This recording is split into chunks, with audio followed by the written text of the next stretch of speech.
Hello, this is OverlordBou, and we're back with SAT Score. Today, we'll be looking at our recommended Tier 7 ships you can buy with doubloons. Now, like the previous Tier 8 and 9 recommended doubloon ships video we did, we will only be talking about the ships we'd recommend to you guys due to the fact that how many Tier 7, 8, 9, Tier 6, 5, 4, how many doubloon ships are actually for sale. We'll only be talking about today only the Tier 7 recommended ships that we'd recommend for you guys. So let's hop on to it. So today I'll be looking at the Tier 7, so let's just hop into that right here. And I will be starting us off with the battleships. So the first ship that we'll be looking at is going to be the Duke of York. You can buy it for 10,100 doubloons. I covered this in the Tier 7 coal video. It is an average ship, but fairly expensive. I would slightly recommend the Duke of York. That's why it's on this list. But I would recommend you just get this ship for the coal and not for the doubloons. Now, for one of my personal favorites at the Tier 7 is the Hyuga. The Hyuga costs 9,800 doubloons, is a Tier 7 IGN BB. It has a similar hull to my most hated ship, the Fuso. It is a very good firepower due to the MBRB, which is the main battery reload booster. Very nice having that. It does have average armor, poor concealment, somewhat easy to use, but average to master. Overall, it has a good performance, accurate accuracy, and proper timing with the MBRB is needed to get most of the Hyuga. I would recommend this for players wanting a unique and a fun playstyle. It also does have a very unique camo you can get as well. As you saw in port here, you can get this very nice camo here as well for the ship. Very fancy. It's probably one of my favorite camos in the game. It is really nice. Now on to the next ship is going to be the Florida. So let me just pop on over that one. So where are you, little fella? There you go. So the Florida costs 9,800 doubloons, is a Tier 7 Florida man, baby. It does have a similar hull to the North Cal, but with 14-inch guns. Now, it does have excellent firepower due to her very accurate guns, but a long reload. It also has very good AA with the DFAA, and it's very strong AA overall. Now, it's somewhat squishy with a poor HP pull in its armor scheme. It's very vulnerable to high pitting alpha rounds from battleships. So you would probably want to play this ship more as a giant cruiser rather than a battleship due to that poor armor scheme. Now, it is fairly stealthy compared to other BBs, so definitely use that in your engagements. Now, it is average to use, but easy to master. Overall, it's a good BB. Her performance is heavily dependent on how proficient the player's aim is, recommended for players who like to fight in the back lines. So this ship is more like a giant cruiser. You use the HE to get a lot of fires, using AP on broadside cruisers and battleships if you get the chance. Now for our next ship you can be recommending is going to be the Scharnhorst. The Scharnhorst costs 9,800 doubloons, is the Tier 7 German BB Premium.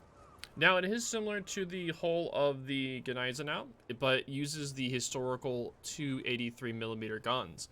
It does have an average firepower, good versus cruisers, but struggles with battleships. It has poor AA, good protection, excellent top speed, and carries torpedoes for close range combat and those fancy brawls that we all love.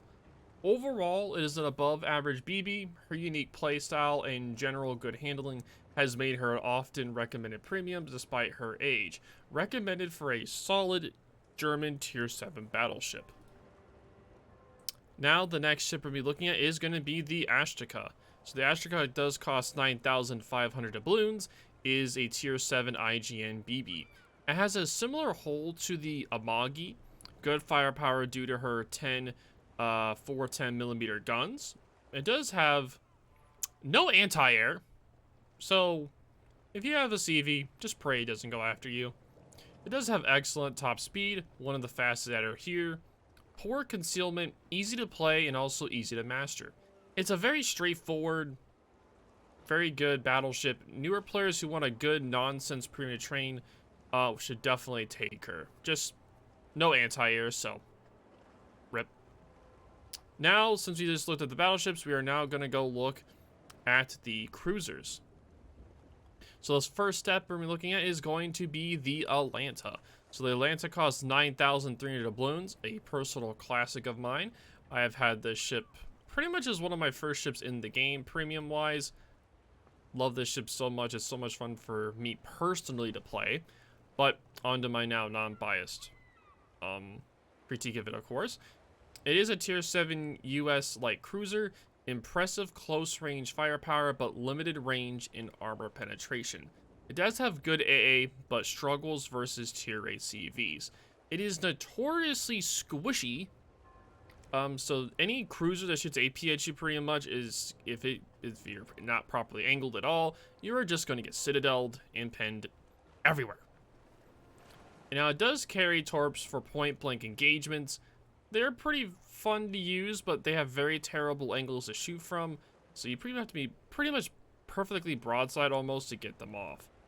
Now she does have very good concealment, which she will need it to be able to move around stealthily and not just get blapped off the face of the earth.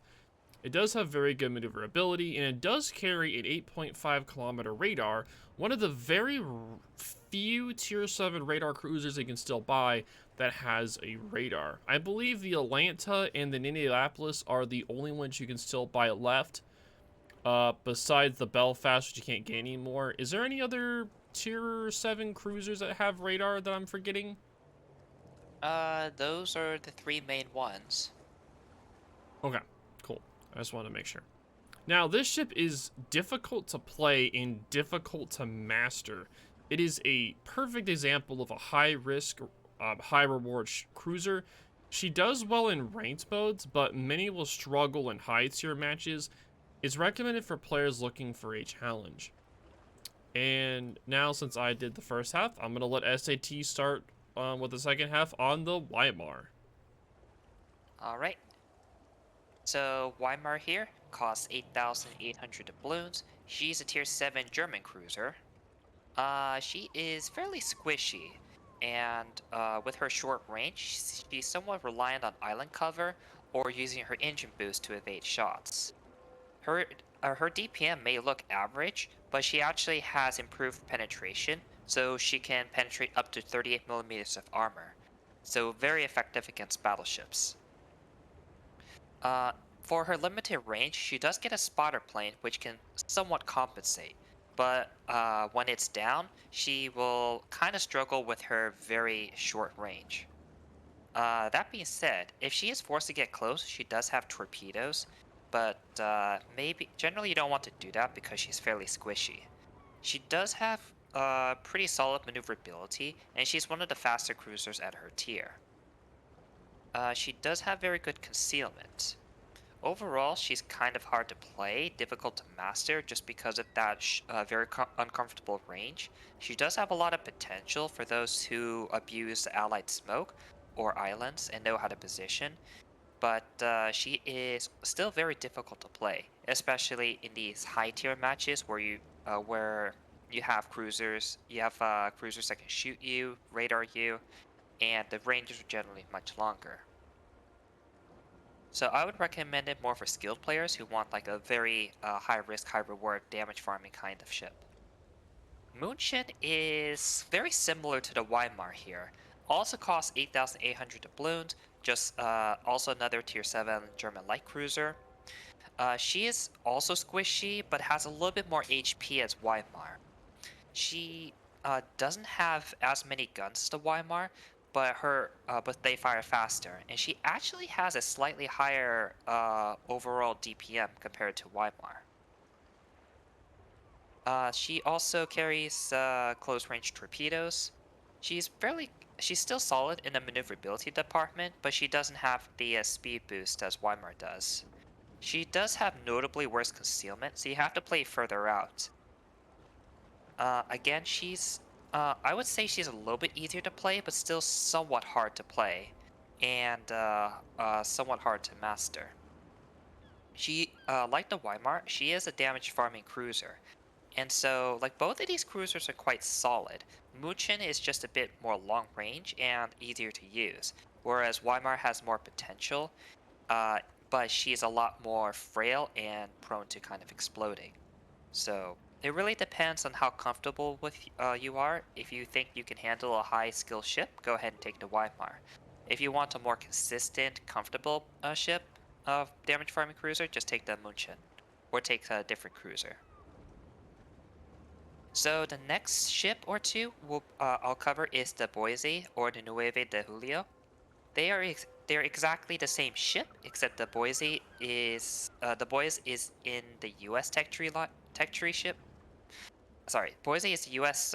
Premium ship, whereas Nueve is the Pan American ship. They cost 8,800 doubloons.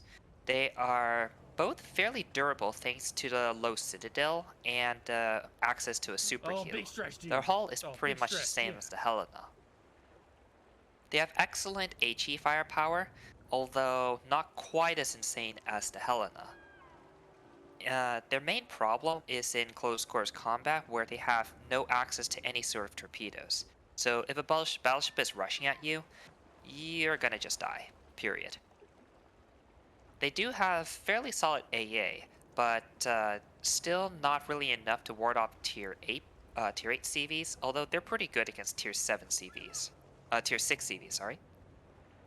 Fairly decent handling, but the Boise is actually quite slow for a cruiser. She only goes 30 knots, which she actually matches some of the fastest battleships at her tier. Overall, because of the super heal, they're somewhat average in terms of difficulty, but they're fairly easy to master, and they're very forgiving just because a super heal can just save you in a lot of situations. I would recommend the boys just for players that want a durable tier 7 light cruiser. It's pretty rare for a cruiser at tier 7 to have even a heal, let alone a super heal. Um, I would if you had to choose one or the other, I would recommend the Boise just because she can retrain US captives, whereas the Nueve is locked to her Pan American tree, which there are a few other ships for. So next is the Lazo. We've already covered it in the tier 7 and below coal video, but overall, just to summarize, we'd recommend the Lazo. If you can buy her for coal, go ahead and take it. But if you're trying to save the coal for a tier 9 ship and don't mind spinning doubloons, then Lazo is a fine choice. Palazzo does cost 8,300 doubloons, but again, we do recommend you buy the ship with coal if you are interested. Alright, so Leningrad is one of the cheaper tier 7 premiums at 5,550 doubloons. She's a tier 7 Russian destroyer. Players who grind it up through the Minsk will find Leningrad to be very similar. Uh, she is a fairly survivable destroyer because of her high speed, access to smoke, and the fact that she typically stays at long range. She has excellent gun ballistics, so she can pepper people at long range while evading shots in return. She also has access to 8-kilometer torpedoes, so that does give her a option in case she runs low on health or needs to deal with a battleship very quickly. Just like Minsk though, she pretty much has no effective AA, so you're gonna have to dodge any CV strikes that comes your way. Because of her high detection, she doesn't function well as a standard destroyer, so I'd recommend you just keep her as a gunboat. I rate her as above average as a damage farming destroyer. In fact, she's actually wholly superior to Minsk just because she has 8-kilometer torpedoes versus the Minsk 4, and she matches Minsk in pretty much every other major category. Uh, Again, anyone who wants a solid tier 7 gunboat should look no further than Leningrad. Yep, and the And then Leningrad costs 5,550 doubloons. Mhm. And finally, we have the USS Sims, probably one of the oldest premiums in existence. She costs 5,300 doubloons, and she is a Tier 7 US destroyer. Overall, she is actually quite similar to the other US destroyers you will play as, but The difference is that she carries a little bit less firepower in exchange for insane maneuverability. She has a very small turning radius and a very responsive rudder shift time. On top of just having excellent top speed, she is easily the most maneuverable Tier 7 US destroyer there is. And probably one of the most maneuverable overall in the entire game. She uniquely carries two types of torpedoes. She carries the meme-worthy sea mines. They have a very long range, but they deal very poor damage and they're very slow. Her other torpedoes is more typical. They are 7 kilometers, a little bit somewhat fast, though they are very limited range at 7 kilometer torpedoes, and they only do like average damage. Her concealment isn't really good either, as she tends to be out-detected by the vast majority of the Tier 8 and Tier 9 destroyers, and she is in the middle of the pack compared to other Tier 7 destroyers. Probably the most unique things about Sims, besides her torps, is a hidden EXP modifier. Per She will earn more EXP than any other ships, assuming the same exact actions. So, for example, Sims will earn a little bit more base EXP if she takes a cap versus, say, a different destroyer. So, while she's a decent Tier 7 destroyers, I don't think Tier 7 destroyers are really in a good spot. If they face up against Tier 8s and Tier 9s, they are completely outclassed. And if they face off against Tier 5 and Tier 6 ships, they sometimes get outspotted, so they can struggle there as well. So instead of getting the Sims, I would actually recommend getting the USS Kidd. She is a Tier 8 destroyer and will earn a little bit more EXP and credits.